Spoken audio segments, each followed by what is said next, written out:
Em um projeto recente, eu encontrei uma decisão de engenharia que estava criando um custo de R$500 mil desnecessário e ninguém tinha percebido. Agora, imagine quantas decisões assim podem estar escondidas dentro de um empreendimento. Algumas delas podem passar facilmente de R$1 milhão. E o mais curioso é que muitas vezes isso pode acontecer sem que o incorporador perceba. É exatamente sobre isso que vamos falar hoje.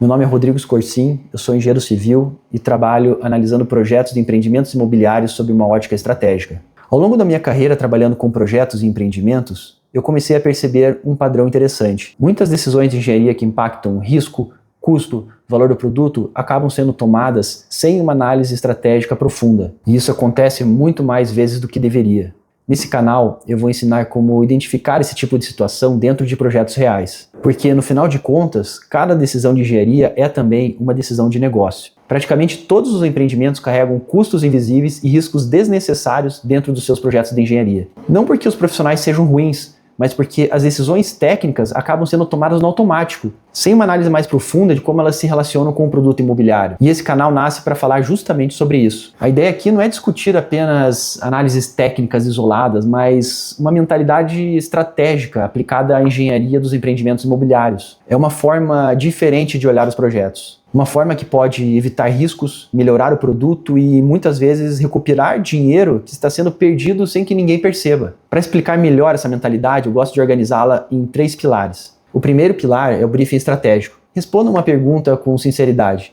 Quando você contrata um projetista, seja elétrico, estrutural, ele faz com você um briefing estratégico do projeto? Lembre da última vez que você contratou ou pergunte para o encarregado da sua empresa que faz esse tipo de gestão. A resposta que você vai receber é que provavelmente esse projetista pegou a sua arquitetura e de imediato começou a projetar a sua disciplina. Mas aí eu te pergunto, será que só olhando a sua arquitetura, esse profissional já entendeu exatamente qual é o produto que você está pretendendo entregar para o seu cliente? Qual é o produto imobiliário que você está desenvolvendo? Quem trabalha com incorporação sabe que, por exemplo, apartamentos de 25 metros quadrados podem representar produtos completamente diferentes. Podem ser unidades compactas de padrão econômico, podem ser unidades de alto padrão voltadas para quem quer morar de uma forma mais minimalista. Pode ser produtos pensados para investidores e concebidos especificamente para locação em short stay. Mas o mais importante é você entender que cada um desses produtos exige premissas de engenharia diferentes. Por exemplo, para um empreendimento, adotar um sistema de aquecimento central de água pode ser a melhor solução. Para outro, pode ser que o sistema por aquecedor de passagem seja a solução mais coerente. A pergunta é, quais critérios deveriam orientar essa decisão no seu produto imobiliário? Nos próximos vídeos eu vou mostrar exatamente como esse tipo de decisão pode estar desalinhada dentro do seu produto. O segundo pilar é a integração multidisciplinar. Quando se fala em integração entre disciplinas, muitas pessoas já pensam em compatibilização ou BIM. Essas ferramentas são importantes, mas elas resolvem interferências principalmente geométricas. Um tubo batendo no outro, uma viga batendo em uma tubulação. A integração interdisciplinar que eu falo vai muito além disso. Ela envolve entender como decisões tomadas em uma disciplina podem impactar diretamente outras áreas do empreendimento. Pense, em um edifício existem mais de 20 disciplinas coexistindo e cada uma delas influencia as outras de diversas maneiras. Cada alteração causa um efeito cascata no projeto como um todo. Eu já participei de análises de empreendimentos em que a quantidade de subsolos prevista em um projeto não era simplesmente execuível do ponto de vista técnico e econômico. Esse tipo de problema pode nascer devido a pequenas premissas tomadas isoladamente dentro das disciplinas. E quando ninguém faz essa análise integrada mais profunda, o risco é descobrir isso tarde demais. E o mais interessante é que esse tipo de verificação muitas vezes poderia ter sido feita inclusive antes da compra do terreno. Em um dos próximos vídeos eu vou mostrar como identificar se isso pode estar acontecendo em um projeto. O terceiro pilar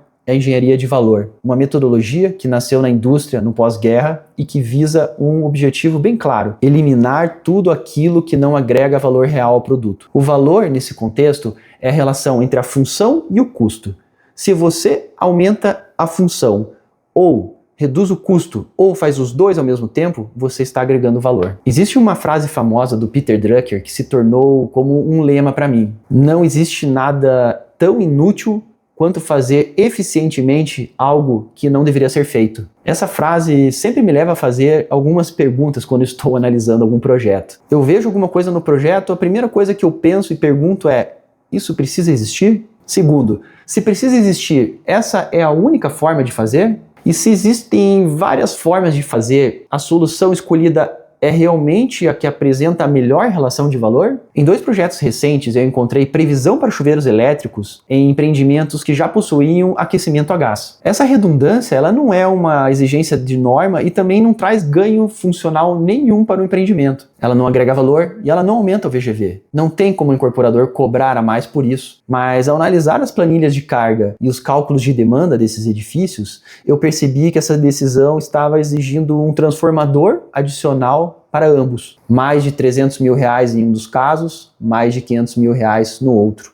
Quando eu perguntei ao projetista o motivo daquilo, a resposta foi essa: nós sempre fizemos assim. Sempre fizemos assim. Custa R$500 mil. Agora imagine quantas decisões desse tipo podem estar escondidas dentro dos diversos sistemas técnicos, dentro de cada uma das mais de 20 disciplinas que compõem um empreendimento. Contenção, fundação, estrutura, fachada, arquitetura, interiores, HVAC, combate a incêndio, esquadrias, luminotécnico, estruturas metálicas, elevadores e etc. Qual é a conclusão de tudo isso? Quando o incorporador pensa em seu produto imobiliário, ele naturalmente olha para fatores como localização, arquitetura, preço, estratégia de marketing, mas existe uma parte fundamental do empreendimento que muitas vezes recebe menos atenção estratégica: a engenharia que está por trás dele. E é ali que normalmente aparecem custos desnecessários, riscos operacionais, oportunidades de melhoria que passam despercebidas. Mesmo quando o empreendimento dá certo, a obra é concluída, as unidades são entregues, o lucro acontece, muitas vezes ainda existe dinheiro que ficou na mesa. A rentabilidade poderia ter sido maior. Esse tipo de análise normalmente exige alguém dedicado especificamente a olhar o empreendimento sob essa ótica estratégica da engenharia. E dentro das incorporadoras, os profissionais técnicos já estão naturalmente concentrados em uma série de outras responsabilidades fundamentais para o andamento do projeto. Por isso, muitas empresas acabam recorrendo a análises externas, especializadas, para identificar esses pontos. Se você atua com incorporação imobiliária e quer aprofundar essa visão estratégica aplicada à engenharia nos empreendimentos, se inscreva no canal. Nos próximos vídeos eu vou abrir casos reais da minha experiência para mostrar exatamente como esse tipo de análise funciona na prática. Se esse tipo de análise faz sentido para você, escreve nos comentários. Quero mais casos reais. Um abraço e bons negócios.